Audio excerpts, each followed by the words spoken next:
You're here, ready to go deep, and today, friend, we are diving down, way down, into a truly, well, a unique piece of literature. Uh-huh. We're talking about how to bonk in public, a handy guide to getting the best sex in all sorts of places, from the ski slopes to the supermarket. Yep, that's the one. Yes, you heard that right. This gem of unconventional wisdom comes to us courtesy of Mats and Enzo, published way back in 2011. Indeed. And if you happen to know their previous work, things like How to Poo at Work or How to Bonk at Work. Right, the classics. Exactly. You'll know they have a certain knack for tackling the less discussed bits of everyday life. Definitely. So here they've gone beyond the workplace out into the open air and pretty much anywhere else you can think of. They offer, well, a guide to over 50 ways to get intimate in public. Plus solutions for when it goes wrong. And some pretty ingenious solutions, you could say, for when things don't quite go to plan. Ingenious is one word for it. And the dedication to Hugh Grant. Oh, yeah. That kind of sets the tone right away, doesn't it? Yeah, it really does. This isn't your guide to being subtle. It's more like a celebration of being bold. Audacious. Maybe. Audacious, good word. They even pop in this very tongue-in-cheek disclaimer basically saying, hey, if you try this jokey advice and get in trouble, not our fault. Which, let's be honest, is probably smart given the topic. Well, probably necessary, yeah. But what I found really interesting is the expert they brought in, to give it some kind of legitimacy. Wow, great. Inside the book, our guide is this guy called Dick Johnson. Ah, Dick Johnson. The name alone, it has a certain ring to it. It does. Now, Dick isn't exactly Dr. Ruth, is he? We're talking about someone from, let's say, a specific corner of showbiz. Mm-hmm. A former porn actor, apparently big in the 70s for his adventurous outdoor scenes. Right. The book mentions things like hovercrafts on the Thames. Elephants in India. Elephants, yeah. Even hanging from a helicopter over New York City. Wow, bold. A real pioneer of his craft, it seems. Right. And his look was, well, distinctive. The book describes his signature outfit. Beige leather trousers. Okay. Paired with these, like, really high-cut, deep red velvet kangaroo briefs. Kangaroo briefs? Velvet. Kangaroo. And topped off with a tight, low-cut orange leather vest, to show off the chest hair. Right. A key feature of the hairy porn era, as the book calls it. Exactly. An icon. A bygone era, maybe. But Dick's story takes a weird turn, doesn't it? It does. After his movie career, he supposedly switched gears completely, became a New York investment banker. From velvet briefs to pinstripes. Quite the pivot. But the book insists his passionate nature wasn't dimmed. Still managed at least 2 sexual encounters a day, apparently. Didn't matter where or with who. Impressive dedication. Or something. A man of routine, maybe. And then after going back to school and getting some cosmetic work done, he shares his, collected wisdom with Mats and Enzo, which makes him the uniquely qualified expert for this deep dive into public displays of affection. It certainly got our attention. Hopefully yours too. Absolutely. Okay, so where do you even start with a philosophy of public bonking? Well, the book kicks off with this rather unexpected anthropology lesson. Yeah, it's kind of wild. Yeah. They claim that way back, like 100,000 years ago, having sex outside wasn't just a thing. It was the main human activity. Before hunting. Before cave paintings. Apparently, before all that stuff we think is, fundamental. Wow. Okay. And what's funny is how the book imagines prehistoric dating rituals. Forget Tinder. Right. So what do they do?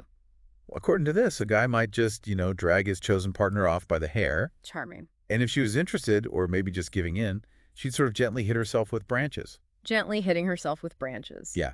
And sometimes, apparently, the really keen ones just knock their potential partners out cold. Efficient, I guess. A very direct approach. Seems like it. But even then, they mention the first signs of romance, like cozy beds made of twigs. Ah, twig beds. And apparently, being really hairy was a big plus back then. So no waxing required. Just, lots of follicles. Good old-fashioned hairiness. It's a funny picture they paint, almost cartoonish.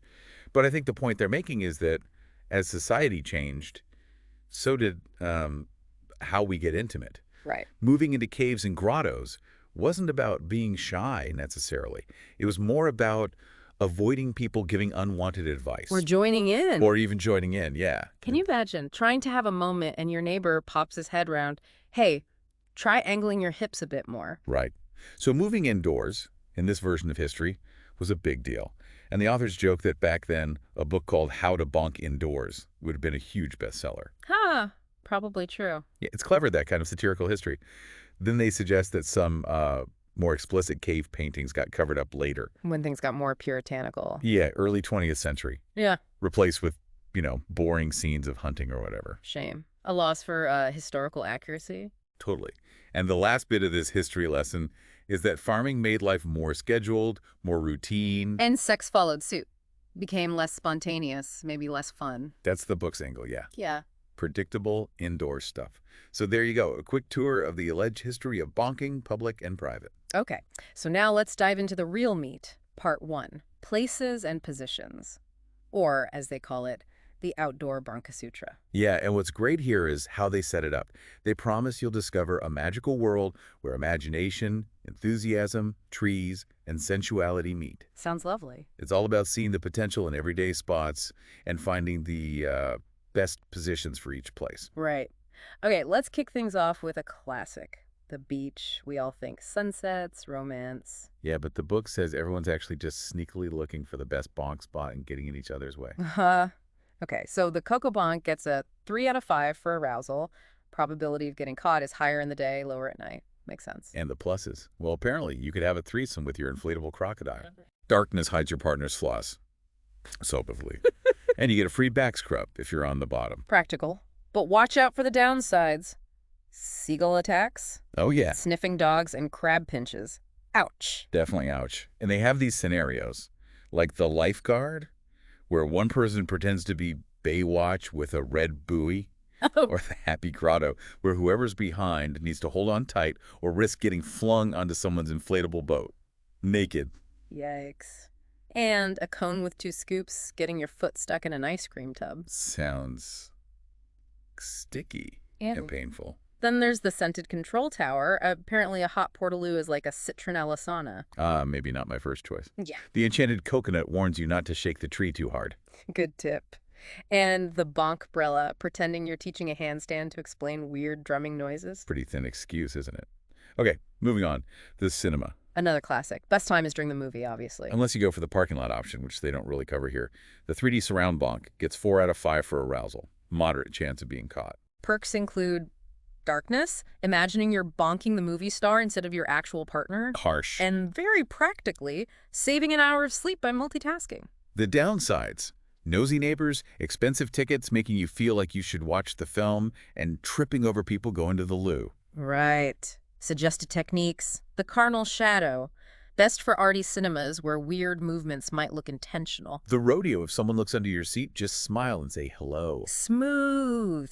The wheelbarrow of the 7th art. But be careful not to block the view for people behind you. Back row only. The headrest suggests snacking on dropped popcorn. Mm. Or even better, the popcorn of the person in front. Cheeky.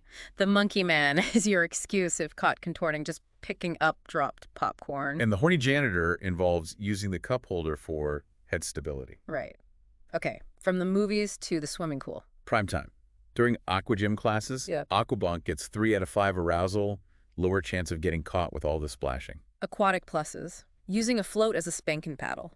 Living out rubber ring fantasies, maybe getting tangled with the lifeguard's pole. The less fun parts, risk of thrush or warts, glass walls in adjoining bars, and the very real risk of drowning if you try underwater Kama Sutra. Yeah, maybe stick to the shallows. Suggested moves. The high doggy style, which apparently gives some people vertigo. The Titanic. Hard to stay underwater. Yeah. The underwater bar stool, just pretending to rest at the edge. The new back crawl involves swimming under your partner while they do backstroke. Needs coordination. The apnea job sounds dangerous. Flag for drowning risk. And the magic bodyboard, where the guy weighs it down. Tricky. Okay, let's swap chlorine for snow. The ski trip. Obviously, you need snow. Slide bonk is only 2 out of 5 arousal, probably because of the bulky clothes. Similar chance of getting caught. Snowy pluses, no sweat, making a first frozen sperm sample, unique souvenir. Yeah. And maybe a train formation group blend on a gentle slope. Sounds complicated. The cold cons. Ski boots make positions hard and potentially dangerous for certain parts. Fluorescent suits are blinding. And frostbite is a real risk, especially sitting down. Ouch! Practical tips. A snack break behind some trees, Watch out for igloo collapse during the enchanted dome. Porno toboggan uses the vibrations. Sounds bumpy. The blind passenger uses glacial wind for sensations. Vague. The cool box is unexplained. And the slippery stick is for nursery slopes only. Probably wise. Okay, from cold slopes to hot discos. Best time is before the cleaners come. Noisy bonk. 3 out of 5 arousal. Low chance of getting caught over the music. Disco pros. Yeah. Booze makes partners look better. Maybe you'll end up in someone's photos. Risk reward with S&M bouncers. They might join in or throw you out. Cons. Yeah, the bouncer risk if you're not into S&M, getting partners mixed up in the dark, unwanted advances from other dancers. Right. Club moves. The UBB ultimate bass bonk. Any position works. Just don't touch the walls or toilets. The music box. Fake losing keys to get the bouncer involved. Weird. The wheelbarrow colada. Killing time at the bar. The vibrating bed suggests the bass confuses sperm. Unlikely. The slow blow during a slow dance. And the drunken dog position if you're feeling sick. Classy. From the club to the theme park. Apparently 7% of visitors secretly want to ditch the kids for a quickie. Bunk in disguise gets 3 out of 5 arousal, higher chance of getting caught in daylight. Theme park temptations. Yeah. Threesomes with costumed characters. Masked encounters in toilet restaurants. Licking a hot dog suggestively. Potential ride spoilers. Actual roller coaster injuries during the act or the midday parade interrupting things. Thrilling suggestions. Spicy tea on a spinny ride carries a risk of performance issues due to G-force. The wild rock reassures you the rocks are fake. Behind closed walls for a bit of fake domesticity. Masked up encourages character play. The fantastic ride, no idea. And the choo-choo back of the train, avoid loops. Okay, change of scenery. The supermarket. Big advice, avoid weekends and family specials. Quick bonk is 3 out of 5 arousal, high chance of getting caught in bright light. Supermarket seductions. Organic stuff for DIY toys. Quick underwear try-on, rubbing whipped cream or butter on each other. Frozen food aisle risk. Frozen penis. Also, forgetting your shopping list or falling asleep by the fish. Supermarket strategies. The doggy cart partner in the trolley. Gentle rhythmic pushing. The stockroom of ecstasy, using a forklift cab. Bold. The banana pyramid is apparently a film reference from the authors. The contortionists uses bad breath gum as an excuse for closeness. The short-sighted mole warns against grabbing the wrong shopper, and the magic trolley for that king of the world feeling. From food to furniture stores. Avoid sales time. Quick bonk, again, 3 out of 5 arousal, high daytime catch probability, furniture store fun, testing beds legitimately, no cleanup needed, maybe a shower if they worked. They don't. Downsides. Yeah, non-working showers, getting tired, testing all the beds, paying for anything you break. Apparently lots, think about it, few actually do it. Showroom suggestions. The classic, make sure the bed's bolted down. The blinding blowjob warns against licking lamps. Oh! The 3D uses the distraction of in-store TVs. The magic box points out washing machines are soundproof. The hot sofa is apparently how the author chooses sofas, and the control tower uses a wardrobe for a 3-way porno analogy. Okay, last location for part 1, the park. Best time. Early morning, joggers might become dynamic bonk partners. Uh-oh. Long bonk, 3 out of 5 arousal, high chance of being seen, especially by dog walkers. Park pluses. Nature in the city, no risk of mating with actual wildlife, streams for washing up. Park perils, sniffing, licking dogs, public toilet users nearby, curious old ladies watching. Suggested park fun. Banana and 2 olives skewer and excited Tarzan, more author film references. The expandable bench hints at flexibility. A basket with holes involves grabbing a bin. The shiny pole on a playground has a light that goes out if you're too vigorous. Weird.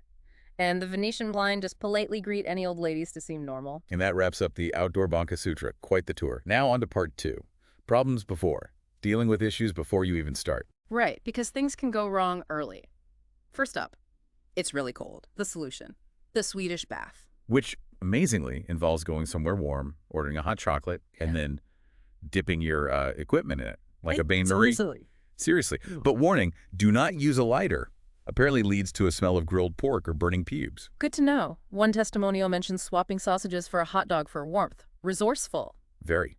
Okay, next problem. You finished too quickly. The fix is called can't, after the philosopher. Because it's intellectual. Kind of. Yeah. Skip foreplay, and as soon as you start, ponder the deep question.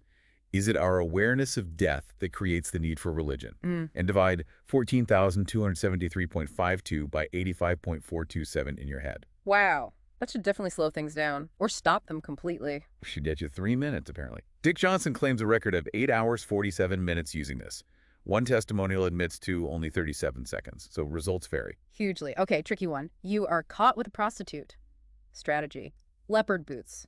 This involves confidently introducing her as your friend Ursula, while pointing out her questionable outfit, red fishnets, white platforms, leopard skirt, fake fur, and asking your mom if it's okay for a job interview. Divert and confuse. A Dutch friend apparently pitched a prostitute service with commercial breaks. Creative. The testimonial involves escalating costs when mom mistakes the prostitute for a new girlfriend and invites her to family dinner. Yikes. Awkward. Okay, you feel like it, but your partner doesn't. Solution. Yeah, acting lesson. Right. Step-by-step seduction. Yeah. Intense eye contact, sensual ice cream licking, groaning, self-whipping with nearby objects. Self-whipping. Yeah. And if all else fails, public masturbation in an empty changing room. Oh my. The expert wonders if it'd be hell if everyone was always horny. The testimonial. Someone got their tongue stuck to frozen lasagna trying to be seductive. Ouch. Now the opposite. Your partner feels like it, but you don't. Tactic. The conversation stopper.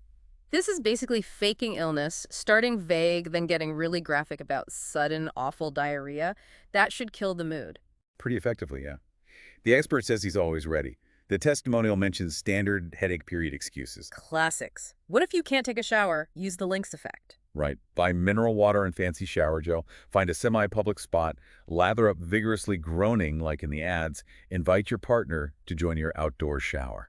Channel your inner ad star. The expert sells a DVD of sexy shower gel ads. One testimonial claims YouTube fame after bonking by a fountain. Exhibitionists. Okay, final pre-problem. You are locked outside in an S&M outfit. Solution. The Venus de Milo. Find a box, take off your mask, less scary, pose like a statue in a busy area, and hope people give you money for a locksmith. The authors warn this is the last time they'll solve stupid problems. Fair enough. The expert suggests adding a martial arts demo with your chains to earn more. One testimonial got mistaken for Spider-Man. Plausible, I guess. Okay, that's pre-bonk problem sorted. Now for the chaos of part 3. Problems during. Right, when things go wrong mid-act. First, you are attacked by a wild boar on heat. The defense.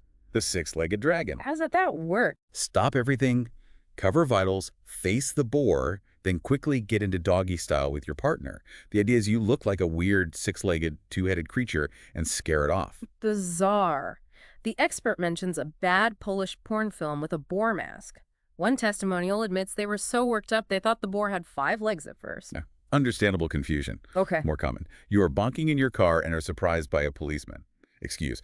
The Scottish radiator. Blame faulty heating. Exactly. Say the heating's broken, windows fogged up, had to take clothes off to avoid overheating.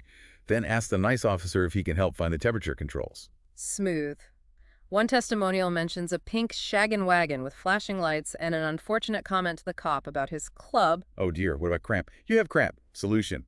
The stretch. Just stretch. Yep, stop. Announce cramp, then do some naked stretches, toe touches, hamstring stretches. The expert advises windproof underwear. One testimonial used a sock to muffle moans. Or screams. Discreet. Okay, modern problem. Your partner catches you filming, damage control, the Akama Sutra. Pretend it's an app. Yeah, insists it's not a home movie. It's the Akama Sutra 3000 app that uses the camera to identify positions and count thrusts with the accelerometer. Very high-tech excuse. The expert misses the simple days of hairy porn without cameras. One testimonial accidentally live-streamed the whole thing to work contacts. Nightmare fuel. What if she can't get aroused? Adopt the persona, Dr. Dixon. Go to a pharmacy. Yep, stride in, confidently ask for extreme outdoor bonk oil by Dr. Dixon. Apply it later, maybe behind some bins, then resume. The expert remembers wholesale tobacco-scented lube. One testimonial used a greasy burger instead. Needs must. Grim. Okay, specific one.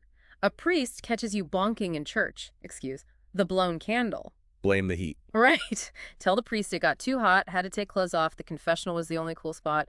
Then suggest maybe he could blow out some candles to cool the place down. Bold. Authors advise avoiding Sunday mornings. One testimonial involved dipping parts in holy water for a blessing. Sacrilegious. What if you were stuck, physically stuck? Solution, the wingnet. Walk like Siamese twins. Pretty much. Get dressed as best you can, waddle to a shop, buy olive oil, go back, apply liberally, and unscrew your partner using your legs for leverage.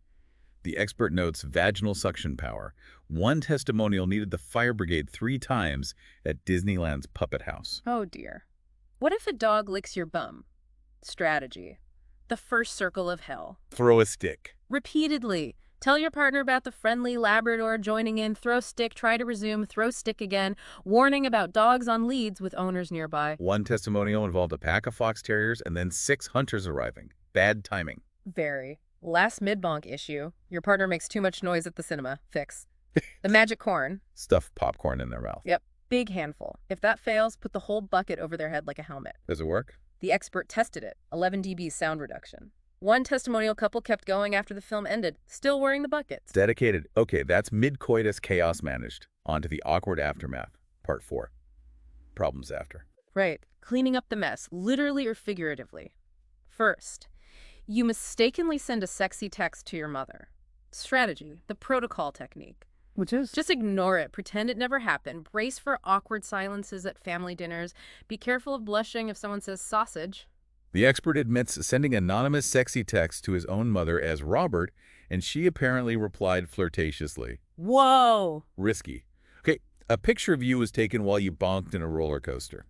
Escape plan. The African escape. Buy a giraffe costume. A 2-person one. Flee the photo booth, buy the costume, stay inside it all day, only take it off in the car. A poll apparently links roller coasters and S&M. One testimonial had grannies buying the Photo XL and on a mug. Mortifying. Truly, what if you are interrupted and your condom gets stuck in your zip? Quick thinking. The twisted giraffe. And it's a balloon. Exactly. Yeah. Calmly say, it's just a balloon. Yeah. Carefully remove it, blow it up, twist it into an animal shape, give it to a nearby kid, warns against glow-in-the-dark condoms for Star Wars stuff. One testimonial just mentions the pain. Sounds painful. Okay, you are photographed by an online mapping camera while bonking in your garden. Response, buzz of the century. Yep. Leak the photo yourself. Yep. Wait for it online, download it, spread it everywhere, then threaten the macking company with a $2 million lawsuit for invasion of privacy. Audacious. The expert regrets his street bonk app idea was rejected. One testimonial got their street renamed Bonk Street. Making lemonade. What if you were allergic to grass? Remedy? Magic powder. Put soil in your underwear. Yep. Grab soil, stuff it down there to stop itching, then buy antihistamines later. Expert says baggy-style trousers started in cheap porn for cost reasons. One testimonial mentions fire ants adding to the itch. Ouch. Last post problem. You are stuck in the middle of the street with pink handcuffs. Maneuver. The penguin technique. Waddle and offer money. Yeah. Waddle up to people. Insist you're not an escaped pervert from pink prison. Offer £100 for someone to pull your trousers up. Expert mentions a neighbor's public habits and getting cuffed to a trolley. Another testimonial was mistaken for a street magician. Weird. Okay, that's the aftermath dealt with. Now, part 5. Problems during training and warm-up. Mishaps during prep. Right, before you even get close. First, you are caught measuring your tool, the crew suit technique, using an IKEA tape measure. Claim the tape measures wrong while you are measuring a chair. Assert your actual length defensively, then leave quickly. Expert confirms IKEA tapes work, gives volume formula. One testimonial had someone wanting to compare sizes. Awkward encounter avoided. Next, you take out a big vibrator in front of your banker. Explanation. The big cylinder. Pretend it's a phone. A battery-operated telephone. Turn off, hold it to your ear, have a fake chat, then act offended your banker looks confused. Expert mentions a 10-in-1 phone from China. One testimonial said the banker seemed interested. Moving on. You were caught at a DVD dispenser picking up a porno film. Diversion. The Bronco de Bonko. Yell at your mom. Or whoever catches you. Loudly accuse them of being a stranger harassing you about your Branco del Bonco DVD choice. Expert misses old cinemas. Testimonial mentions someone renting Nurse with No Panties 6 for the 8th time. Dedicated fan. What if you are caught without underwear? Excuse the natural ventilator. Claim it's healthy. Yep. Say it's Tuesday, your Cosmo-advised ventilation day for health. Encourage others to try it. Expert details his penis beauty routine.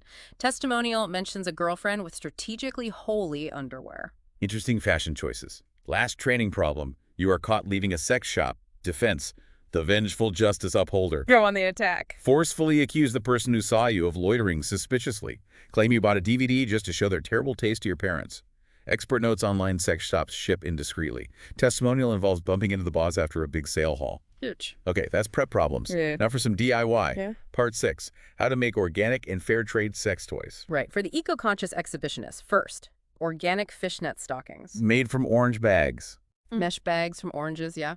Cut them, sew them. Leftover mesh makes gloves. Very resourceful. Next, organic ball gag. Pierce an organic tangerine, thread a belt through it, citrusy and full of vitamins. Practical. Refreshing organic lubricant. Olive oil, mint syrup, and chicken sauce. Mix in a champagne bucket. Chicken sauce. Okay. Oh. Organic whip. An organic leek, sliced lengthwise 7 times. Don't eat it, warns the book. Bad breath risk. Sensible warning. Gimp mask with birthday balloons. Cut the bottom off a balloon, make holes for eyes, nose, mouth. Don't suffocate. Safety first. Organic artificial vagina. Asian noodles, not spicy. Inside a wide plastic bottle, cooled to body temp. Noodle vagina. Got it. And finally, the masterpiece. Inflatable blow-up doll that can also be used in the sea or at the beach. Get an inflatable crocodile, add a green algae wig, glue the noodle vagina to its back, hole facing up. A multi-purpose organic inflatable crocodile sex doll. Wow. Okay, moving swiftly on to part 7. How to improve your life by bonking in public. This is basically a weird quiz. Multiple choice questions about being bored in places like pools, buses, Disneyland, church. And the answer is always C. Try to bonk someone. Pretty much. If you answer A, you miss the point.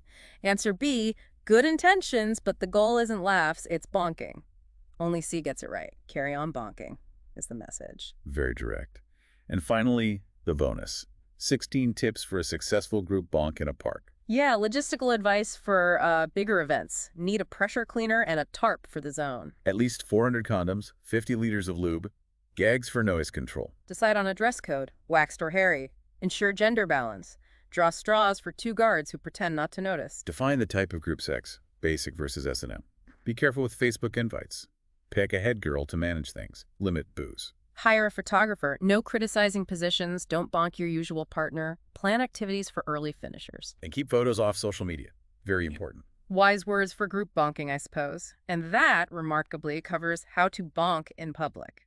Indeed. So you, our listener, you've heard it all now. From anthropology to DIY toys, problems before, during, after, even group events. So you're now armed with this very unique knowledge. The authors, however funny they are, basically say, stop reading and start doing. Exactly. Their final word is essentially, go outside and bonk. So now that you have this distinctive perspective, and maybe consider this, how could that same spirit of, well, creative problem solving, that audacity in facing weird social hurdles, how could that apply to other, maybe less intimate, but still tricky parts of your life? Something to ponder, perhaps.